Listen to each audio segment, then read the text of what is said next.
Les invito a ponerse en pie y que me acompañen a las Escrituras y veamos lo que Génesis 33, versículos del 1 al 3. Génesis 33 va a estar también apareciendo en la pantalla, del 1 al 3. Y alzando Jacob los ojos miró, y he aquí, Esaú venía y 400 hombres con él. Entonces dividió a los niños entre Lea y Raquel y las dos siervas, y puso a las siervas con sus hijos delante, y a Lea con sus hijos después, y a Raquel con José en último lugar.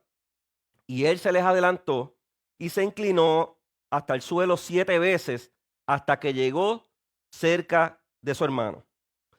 Señor, te damos gracias por tu palabra. Te pedimos que nos hables a través de ella y que me permitas, a pesar de mí, poderla predicar con claridad. Te damos gracias en el nombre de Jesús. Amén. En mi escuela elemental celebraban todos los años lo que era el famoso Día de la Puertorriqueñidad. ¿Cuántos se acuerdan de eso? En sus escuelas, ¿verdad? Había una época en particular en donde se celebraba ese día. Celebrábamos la llegada de Cristóbal Colón, pero también era un tiempo de celebración de nuestra herencia. Y en mi escuela todos los años se hacía un programa con la intención de mostrar a través del arte, ya sea el dibujo, el canto o el baile, nuestra herencia. Y ustedes saben que nuestra herencia se compone de 3 razas principalmente.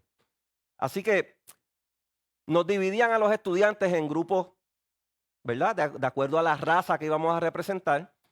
Y a algunos les tocaba cantar, a otros les tocaba bailar y a otros les tocaba hacer alguna pieza artística o algún arte, etcétera.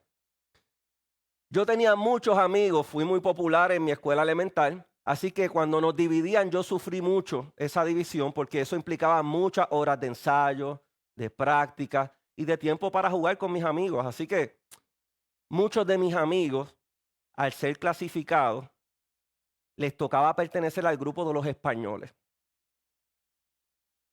Ya hay gente riéndose y no he dado la historia. Así que muchos de mis amigos y yo perdíamos mucho tiempo de compartir. ¿Por qué? Porque ellos estaban en el grupo de los españoles. Y yo no entendía por qué la maestra me separaba de mis amigos, porque yo también quería ser español.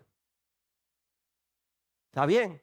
Tenía otro grupo de amigos, un grupo un poquito menos reducido, pero había unos cuantos, y en ese grupo estaban los africanos.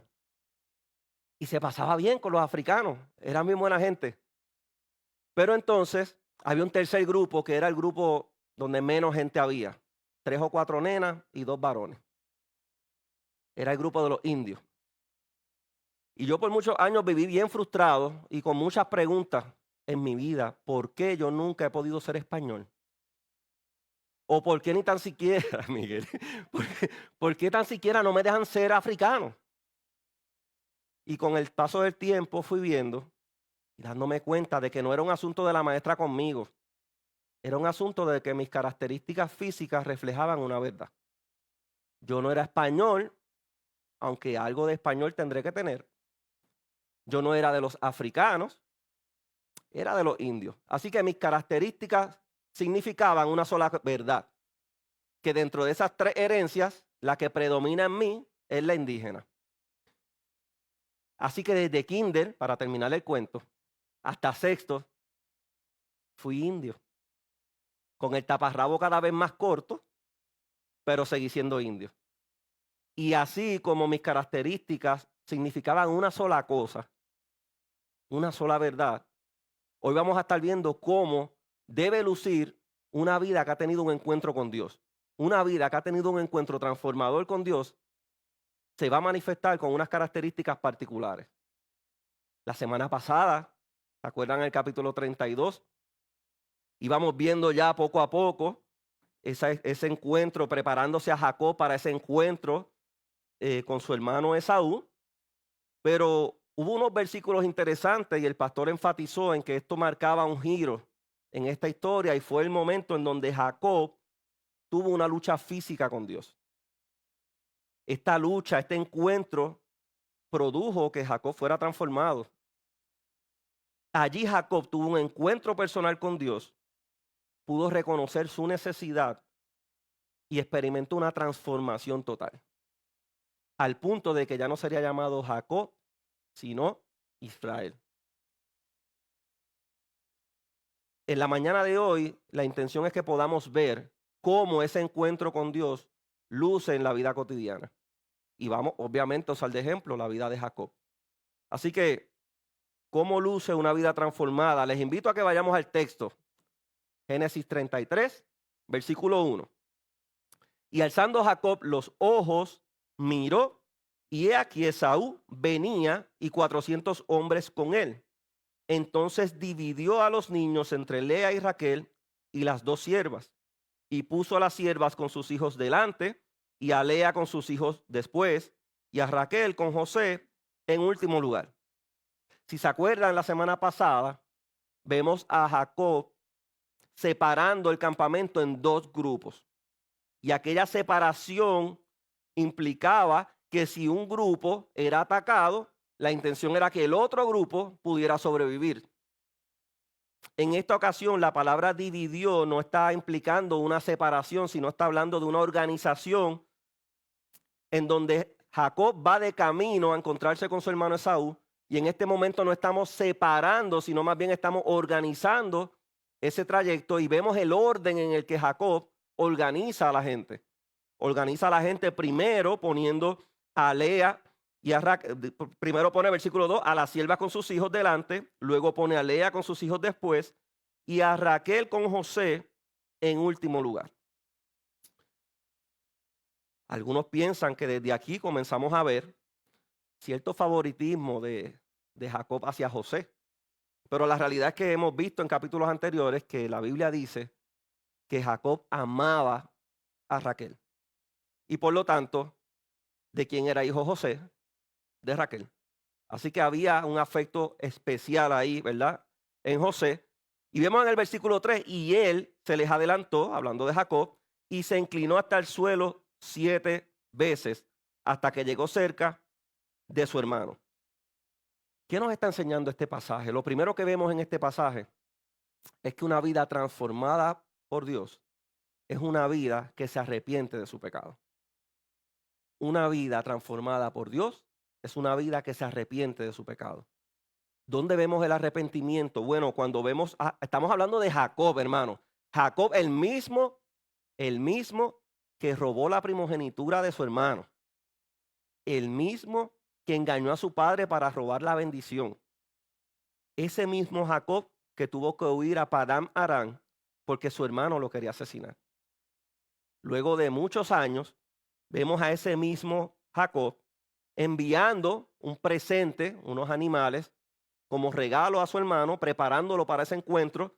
Y veíamos la semana pasada y el pastor nos decía que con la intención de apaciguar, y apaciguar lo definíamos como esa tristeza o por haber cometido un acto malo o ese deseo de pedir perdón. Así que allá aquí estamos viendo que Jacob fue transformado en el capítulo 32, versículos 22 al 32, pero en el capítulo 33 estamos viendo a Jacob no solo enviando animales, ya lo estamos viendo adelantándose. Ya estamos viendo a Jacob inclinándose al suelo 7 veces hasta llegar a donde su hermano. Y la realidad es que inclinarse de la manera que él lo hizo y acercarse de la manera que él lo hizo era un acto de profunda humildad, era un acto de profunda sumisión y de profundo arrepentimiento de parte de Jacob. Era la manera en la que un siervo recibía a un superior, inclinándose 7 veces hasta acercarse a la persona. Y de esa manera es que Jacob se acerca a su hermano luego de tantos años de conflictos y de situaciones difíciles. Así que vemos cómo una vida transformada luce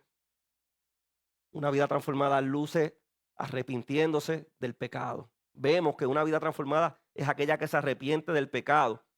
El diccionario bíblico Mundo Hispano dice: el arrepentimiento es un profundo cambio de mente que involucra un cambio de dirección de vida. Vimos a Jacob huyendo, ahora vemos a Jacob acercándose. Vemos a Jacob robando la primogenitura, engañando a su papá, queriendo tener las bendiciones que le correspondían al hermano mayor, pero ahora vemos a un Jacob reconociendo como siervo a su hermano como Señor. Una vida transformada es una vida que se arrepiente de su pecado. En el Nuevo Testamento y a lo largo de toda la Escritura vemos muchas vidas transformadas por Dios. Podemos usar de ejemplo a Zaqueo. Zaqueo, allá en Lucas 19, vemos que Zaqueo era un recaudador de impuestos deshonesto y tuvo un encuentro con Jesús. Y ese encuentro con Jesús saldrá en las pantallas, dice en el versículo 8 de ese capítulo 19 de Lucas, y Zaqueo, puesto en pie, dijo al Señor, he aquí, Señor, la mitad de mis bienes daré a los pobres, y si en algo he defraudado a alguno, se los restituiré cuadruplicado. Un encuentro con Jesús, se arrepintió de su pecado. ¿Y qué hizo? El que era deshonesto, ¿qué hacía ahora? Devolver a aquellos que le ha fallado hasta 4 veces. Un encuentro transformador con Dios produce arrepentimiento. Así que, ¿cómo aplicamos este primer principio? Hermano, en ocasiones vivimos la vida cotidiana sabiendo que hemos hecho mal y no arrepintiéndonos de nuestro pecado. Y si hemos sido transformados por Dios, una característica de una vida transformada es que vivamos en arrepentimiento. Y podemos pensar en enemigos, podemos pensar, no, vamos a hablar desde casa. ¿Cuántas veces quizás en la familia hemos podido, sin querer queriendo, hacer mal a nuestra esposa, a nuestros hijos? Y vivimos la vida como si nada estuviese pasando, no habiendo arrepentimiento. Y este texto nos enseña que una vida que ha tenido un encuentro transformador con Dios es una vida que busca el arrepentimiento. Es una vida que se arrepiente de su pecado, se arrepiente del mal cometido, busca restituir. Así que debemos arrepentirnos, principalmente con aquellos que tenemos cerca. ¿Por qué? Porque el arrepentimiento lo que nos lleva a reconocer una cosa es que nuestra vida ha sido transformada y a quien primero ofendemos con nuestro pecado no es a la persona que estamos lastimando, que seguramente la amamos, es a Dios. Así que el texto, lo primero que vemos en él es que una vida transformada por Dios es una vida que se arrepiente de su pecado. Volvamos al texto. El segundo principio que vemos en él es que una vida transformada por Dios busca con humildad la reconciliación. Hablábamos del arrepentimiento, pero ahora también hablamos de la reconciliación. Vamos al versículo 4. Entonces Esaú corrió a su encuentro y lo abrazó y se echaron sobre su cuello, lo besó y lloraron. Vemos el quebranto en este versículo de ambos. Vemos que lloraron profundamente. Habían pasado 20 años más o menos desde que Jacob y Esaú tenían conflictos. Así que se está dando esa reconciliación, se está buscando esa reconciliación. Y vemos cómo Esaú perdona a Jacob y lo saluda como un hermano saluda a otro después de una larga separación. Lo corrió, lo abrazó, lo besó y lloraron. Versículo 5. Y alzó sus ojos y vio a las mujeres y a los niños y dijo, ¿quiénes son estos que vienen contigo? Y él respondió, son los hijos que Dios en su misericordia ha concedido a tu siervo. Y en este versículo es necesario recalcar algo. Jacob está arrepentido. Jacob está buscando la reconciliación con su hermano. Jacob está reconociendo la provisión misericordiosa de Dios. Estos son los hijos que Dios en su misericordia ha concedido. ¿A quién? A tu siervo. Una vida que tiene un encuentro transformador con Dios es una vida que se arrepiente de su pecado, pero que busca humildemente la reconciliación. Humildad, tu siervo. Ver a los demás como superiores a ti mismo. Hay un diccionario que dice, diccionario bíblico ilustrado, la humildad es el resultado de la acción de Dios en nuestra vida. La humildad es el resultado de la acción de Dios en nuestra vida. Versículo 6. Vamos a ver cómo sigue hablándonos el texto acerca de la humildad. Y en este caso no solo de Jacob. Versículo 6. Entonces se acercaron las siervas con sus hijos y ¿qué hicieron? Se inclinaron. ¿Quién fue el primero en inclinarse? Jacob. Luego las siervas con sus hijos. Versículo 7. Lea también se acercó con sus hijos y se inclinaron. Y después José se acercó con Raquel y ¿qué hicieron? Se inclinaron.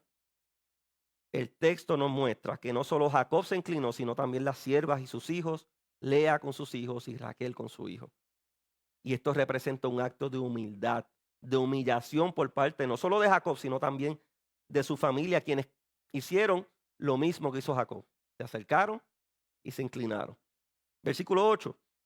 Y dijo Esaú, ¿qué te propones con toda esta muchedumbre que he encontrado?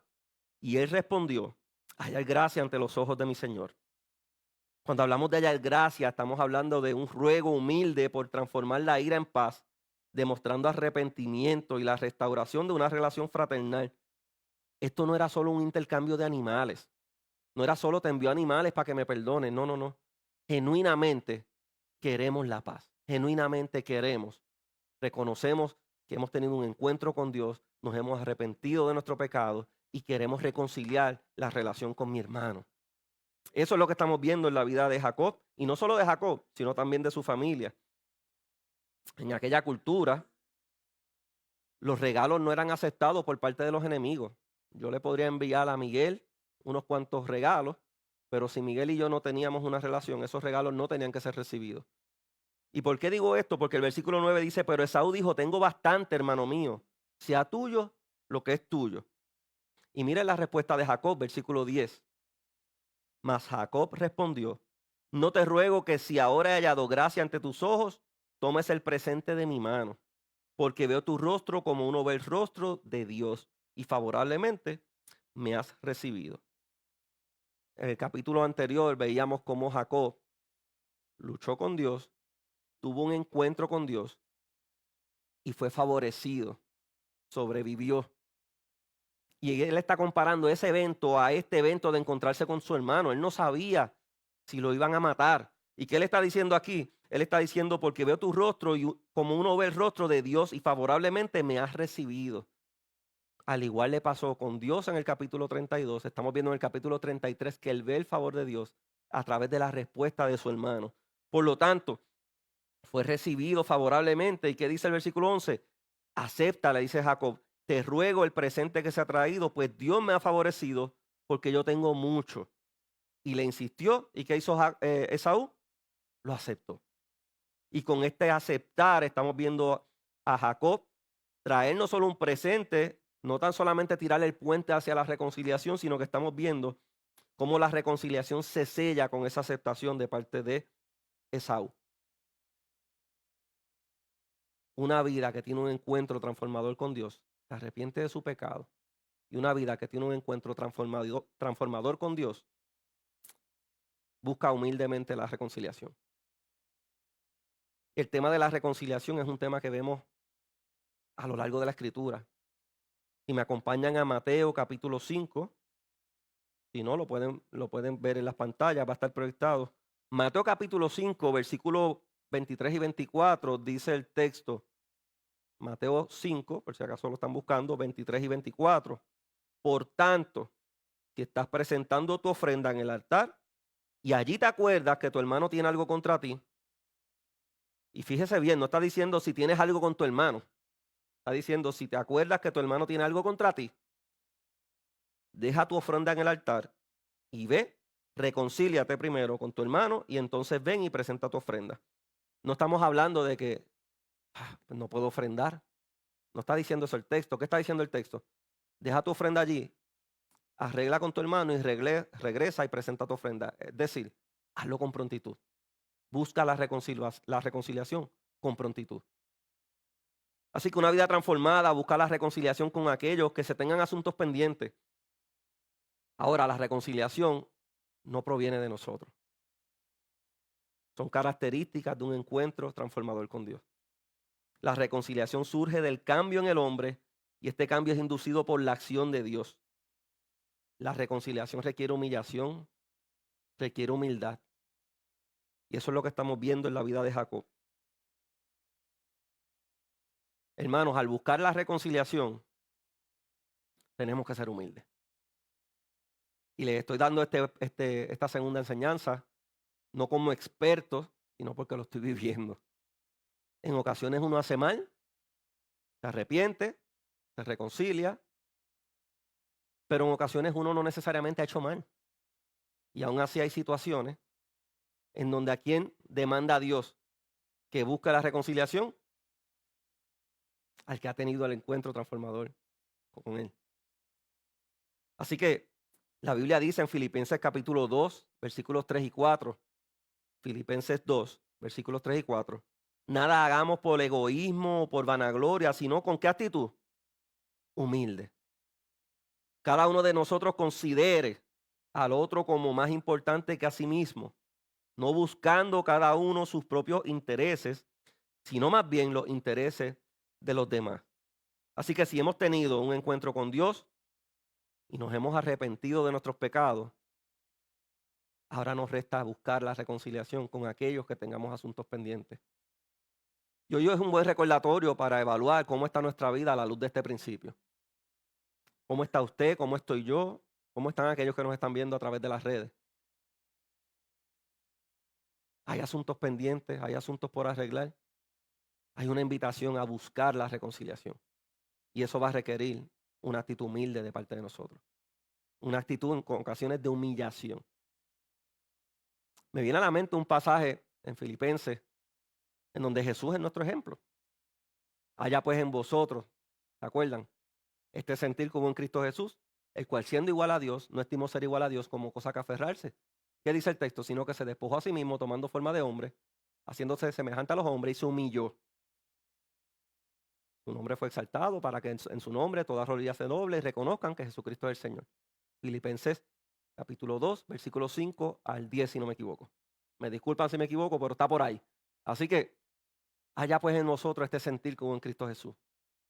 No solo lo vemos en Jacob, la invitación también es para nosotros. Humildad, humildad, humillación. Hermanos, eso son cosas que cuestan. Ahorita cantábamos cuando la obediencia duele. Y en ocasiones la obediencia nos va a doler. Pero por cuanto hemos tenido un encuentro transformador con Dios, podemos arrepentirnos de nuestro pecado y podemos buscar humildemente la reconciliación con otros. Amén. Vamos al versículo 12 y vamos a ver el tercer principio que nos enseña, o la tercera verdad que nos enseña este pasaje. Una vida transformada por Dios teme a Dios antes que a los hombres. Versículo 12. Entonces Esaú dijo, pongamos en marcha y vámonos, y yo iré delante de ti. Pero él le dijo, mi señor sabe que los niños son tiernos y que debo cuidar de las ovejas y las vacas que están criando. Si los apuramos mucho, en un solo día todos los rebaños morirán. ¿Qué dice el versículo 14? Más adelante dice, adelántese ahora mi señor a su siervo, y yo avanzaré sin prisa al paso del ganado que va delante de mí, y el paso de los niños hasta que llegue a mi señor en Seir. Aquí estamos viendo algo interesante. Recuerden que Saúl está con 400 hombres. 400 hombres de guerra. ¿Y con quién está Jacob? Con mujeres, con niños y animales. ¿Cuál es la invitación de Saúl? Vente, ven conmigo, yo te voy a escoltar, yo te voy a proteger, vamos hacia adelante, te vas conmigo. A lo que responde Jacob, que no puede ir al mismo paso porque está desventajado, tiene mujeres, niños y animales. Él tiene que ir, dice ahí, sin prisa. Así que vemos entonces cómo se da esa primera invitación de parte de Esaú a Jacob. Y en el versículo 15 vamos a ver una segunda invitación de parte de Esaú a Jacob y le dice, y Esaú dijo, permíteme dejarte parte de la gente que está conmigo, es decir, ya no te voy a escoltar, pero por lo menos te voy a dejar unos cuantos para que te acompañen. Pero él dijo, ¿para qué? Halle yo gracia ante los ojos de mi Señor. De esta manera, cortésmente, Jacob le está diciendo a Esaú, gracias, pero no. Gracias, pero no. ¿Y por qué? Te están ofreciendo escolta, te están ofreciendo compañía. 400 hombres. No podemos olvidar que más adelante había una promesa. Y la vimos en Génesis 28:15 cuando dice el Señor, he aquí yo estoy contigo y te guardaré, el Señor a Jacob, por donde quiera que vayas y te haré volver a esta tierra, porque no te dejaré hasta que haya hecho lo que haya prometido. Así que Jacob tuvo que tomar una decisión. Tuvo que tomar una decisión. O aceptar la propuesta de su hermano recién reconciliados, o creer en la promesa que el Señor le había hecho. En esta ocasión, vamos a ver en los siguientes versículos 16. En aquel mismo día regresó Esaú por su camino a Seir, y Jacob siguió hasta Sucot, y se edificó una casa e hizo cobertizos para su ganado. Por eso el lugar se le puso el nombre de Sucot. Y aquí estamos viendo cómo se separan los hermanos recién reconciliados. ¿Qué quiere decir esto? El principio es que tenemos que temer a Dios primero que a los hombres. Hermano, cuando uno está recién reconciliado con alguien, uno quiere hacer todo lo que la persona le dice que haga. Para que no vaya a pensar que la reconciliación no fue genuina, para que no vaya, etcétera, etcétera, etcétera. Sin embargo, aquí estamos viendo un Jacob no solo arrepentido, no solo que ha buscado la reconciliación, sino un Jacob que pone a Dios primero que a su hermano recién reconciliado. Pone a Dios primero que a los hombres. Y esto nos enseña, hermanos, que podemos vivir reconciliados. Y eso no implica que vamos a pensar en todo igual. Podemos diferir. Podemos pensar diferente siempre y cuando lo hagamos con amor, lo hagamos con respeto, pero podemos diferir.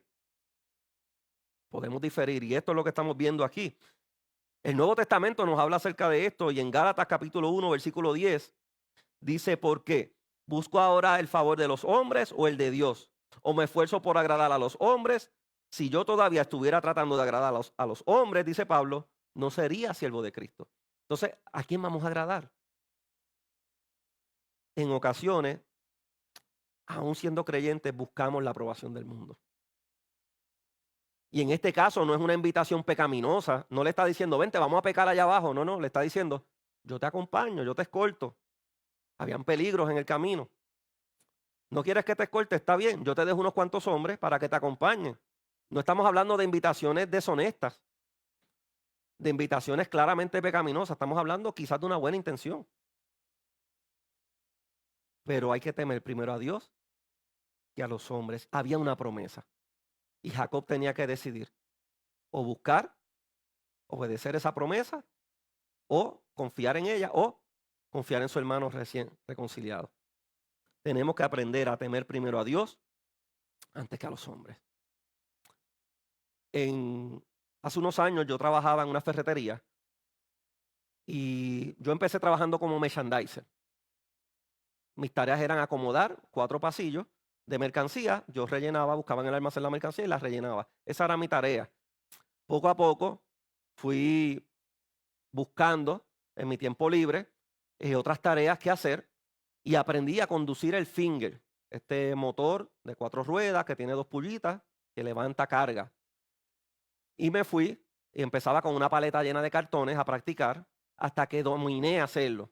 Y la ferretería me permitió sacar la licencia para conducirlo y poder resolver ante la ausencia de algún compañero o algo. Yo nunca había tenido un accidente ahí, hermano. No es por sonar orgulloso, pero lo guiaba muy bien.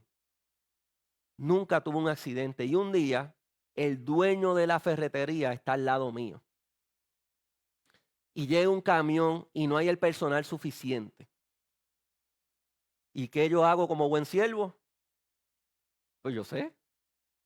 Aquí es que él va a ver, aquí es que él va a ver la inversión que tiene en mí. Y cogí una paleta de selladores y me tropecé con una piedrita, el Finger se tropezó con una piedrita y la paleta hizo así. Se desparramaron yo no sé cuántas pailas de selladores. La paleta tenía 36 pailas. No todas se rompieron, pero unas cuantas se rompieron. Y las que no, embarraron a las que no se rompieron. Así que, y el dueño estaba ahí al lado mío. Y yo decía, Dios mío, ¿qué hago? Estoy botado. Y él me dice, se va así bien serio. Él no es muy cariñoso, él no era muy cariñoso, ¿verdad? Muy expresivo. Él bien serio me dice, reclama lo que vino roto. Y se fue. Y yo estoy así. Y los muchachos, nada, tranquilo. Reclama lo que vino roto, estoy seguro. Y yo decía, wow, no puedo. Eso no está bien. Y él sabe que eso no vino joto, él lo vio que yo lo rompí. Hermano, la sudé fría ese día. Le confieso, no estoy aquí para decirle, no, hermano, yo honré a Dios y Dios me bendijo. No, yo lo pensé muchas veces. Yo le esperé, oré, sudé. Hasta que luego del almuerzo subo a su oficina, le pido permiso para hablar con él y le digo, mira, no quiero ser insubordinado con usted, pero usted sabe que eso no se rompió. Yo no puedo seguir esa intrusión. Si usted le place tener gracia conmigo, me lo va descontando poco a poco, porque esa paleta valía más que mi salario de la bisemana. Así que poco a poco, para yo por lo menos llevar algo a casa y yo me comprometo hasta que lo salde. Y él me mira, se echa a reír y me dice, esta oficina en la que yo estoy hoy es la oficina que del lunes, eso fue un jueves, que del lunes en adelante tú vas a estar.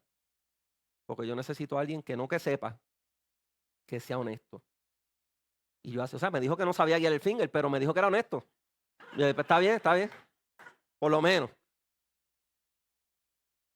Yo llego el lunes y yo digo, ¿qué puesto me darán? Ese fin de semana para mí fue horrible.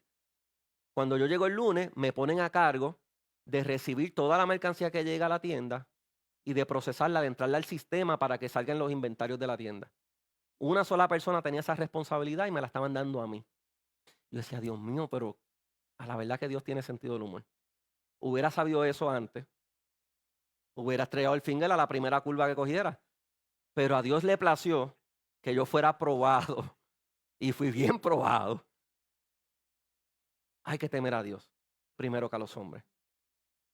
Dios se encargó de darme una mejor plaza, un aumentito de sueldo. Los muchachos me tenían el party montado. Y cada vez que se rompía algo me llamaban y yo, eso fue Dios tratando conmigo. No quiere decir que todo lo que rompan ahora hay ascenso. Pero hay que temer a Dios antes que a los hombres y eso lo aprendí allí. Así que lo vemos en el texto. Les comparto un poco cómo me ha tocado aplicarlo.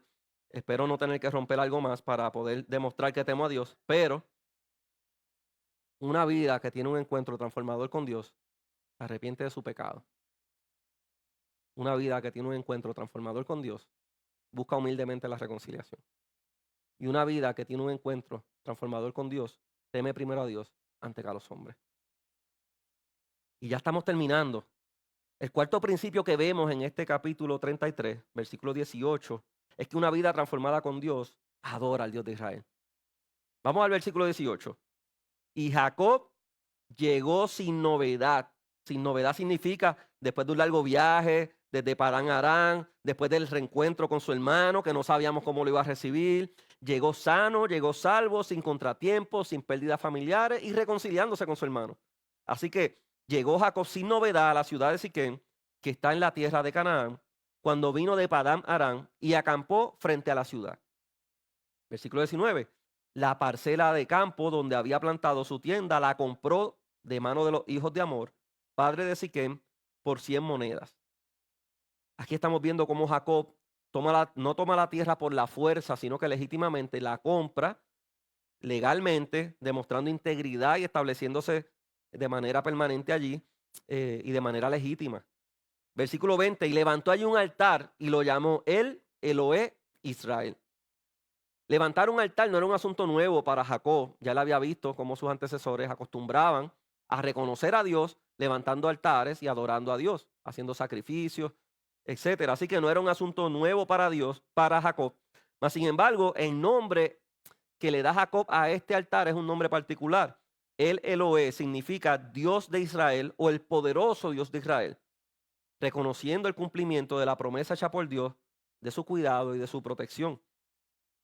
Así que al Jacob analizar todo lo que ha vivido, no le queda de otra que reconocer que todo ha sido por la gracia de Dios.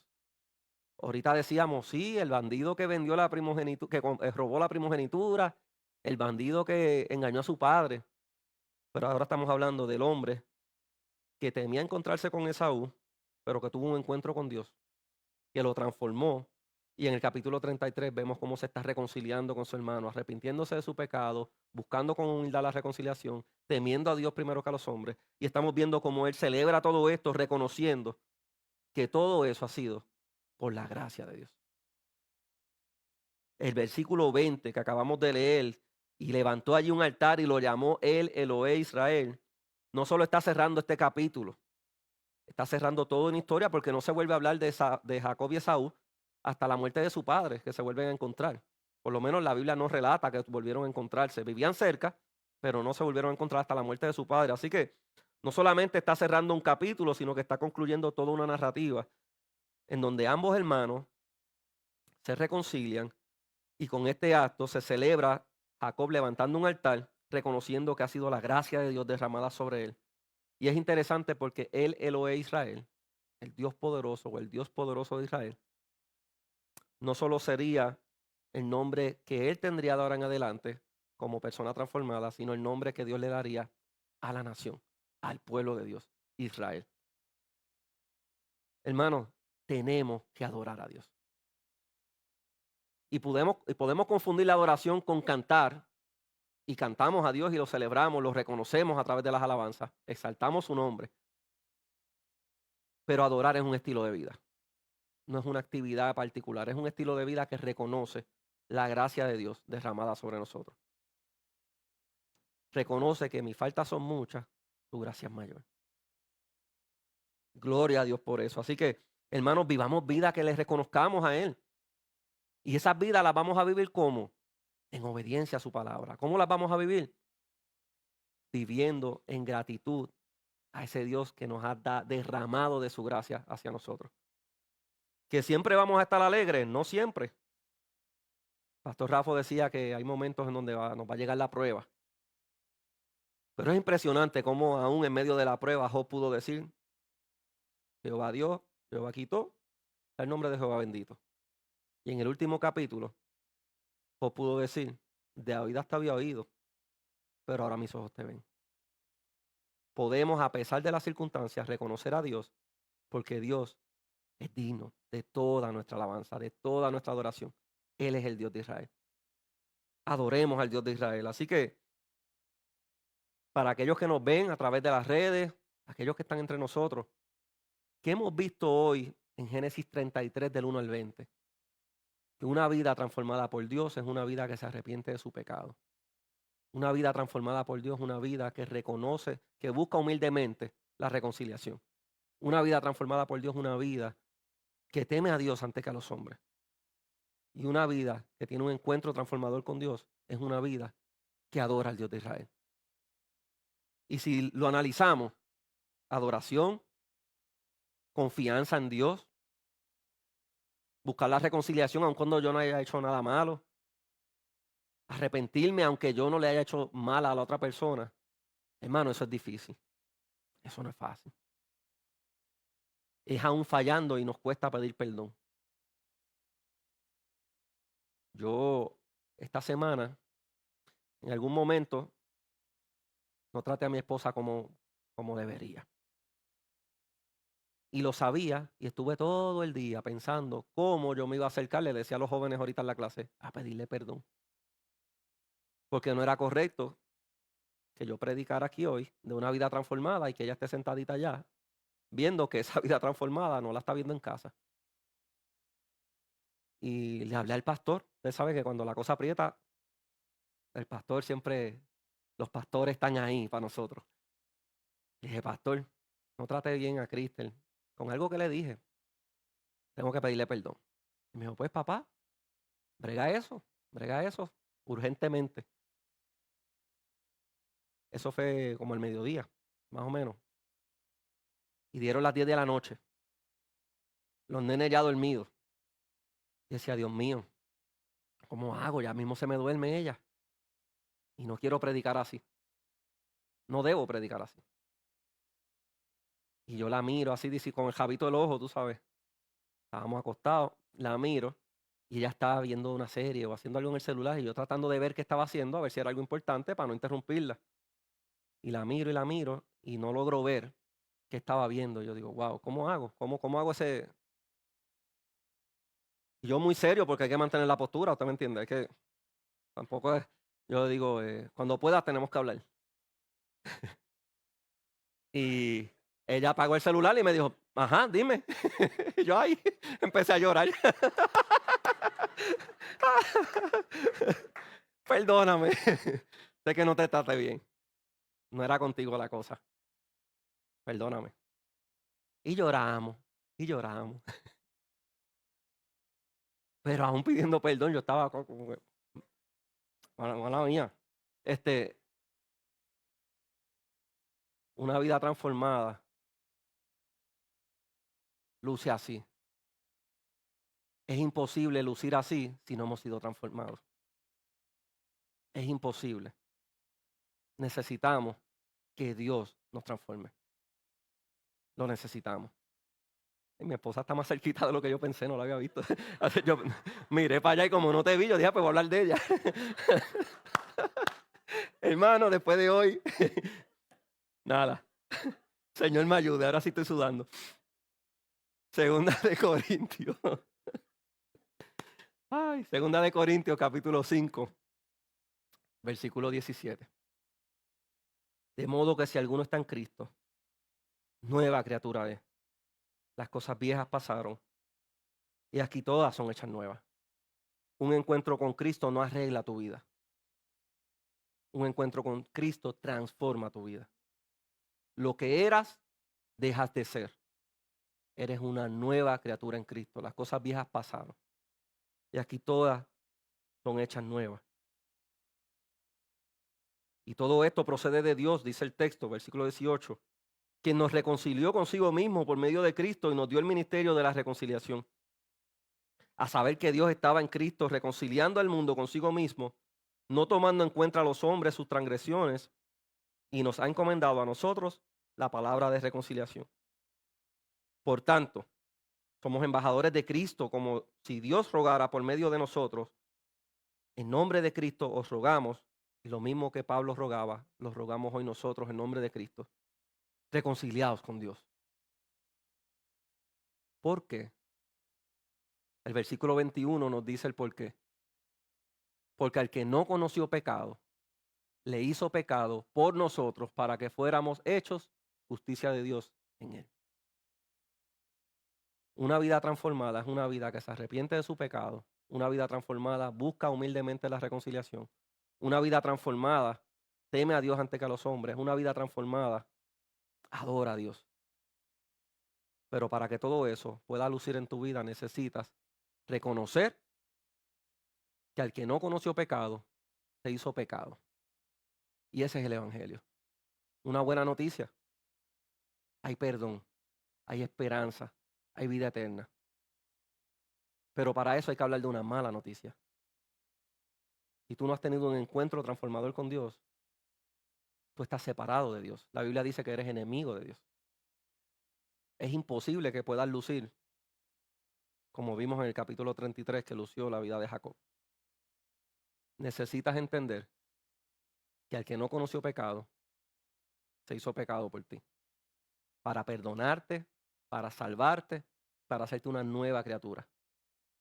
Un encuentro transformador con Dios es lo único que tú y yo necesitamos. Si has tenido un encuentro con Dios y hay áreas en tu vida que no están luciendo como deberían lucir, hoy es un buen momento para pedirle perdón al Señor. Para reconocerlo y para al salir por estas puertas aplicar lo que hemos estado hablando. Pero si nos estás viendo a través de las redes o estás en medio de nosotros y no has tenido un encuentro transformador con Dios, ojalá y Dios quiera que hoy sea el día donde tu vida pueda ser distinta, puedas tener una nueva de ahora y para siempre. Padre, te damos gracias. Te damos gracias porque somos lo que somos, porque tú nos has transformado. Porque a través de Cristo nos reconciliaste contigo. Te damos gracias porque era imposible que pudiéramos acercarnos a ti. Cristo fue esa escalera que predicábamos capítulos anteriores. Ha sido Cristo. Señor, en medio nuestro puede haber distintos tipos de personas. Personas que han tenido un encuentro contigo, pero su vida hay áreas que no está luciendo como hemos visto que debe de lucir. Yo te pido, Señor, que tú nos ayudes, Y que, como dice tu palabra, lo que has comenzado en nosotros, Filipenses 1:6, lo continúes perfeccionando hasta el día de tu regreso. Pero Padre, si aquí hay alguno que no te conoce o no está viendo a través de las redes, como decía Pablo allá en Corintios, rogamos reconciliados con Dios. Lo único que tú necesitas es un encuentro transformador con Dios. Te damos gracias, Padre, porque todavía hay tiempo en donde tú puedes ser hallado. Va a haber un momento que eso va a dejar de ser, pero todavía hay tiempo. Quieras hoy salvar, Señor, a aquellos que en tu soberana voluntad hayas preparado para eso. Te damos gracias por tu palabra. En el nombre de Jesús. Amén.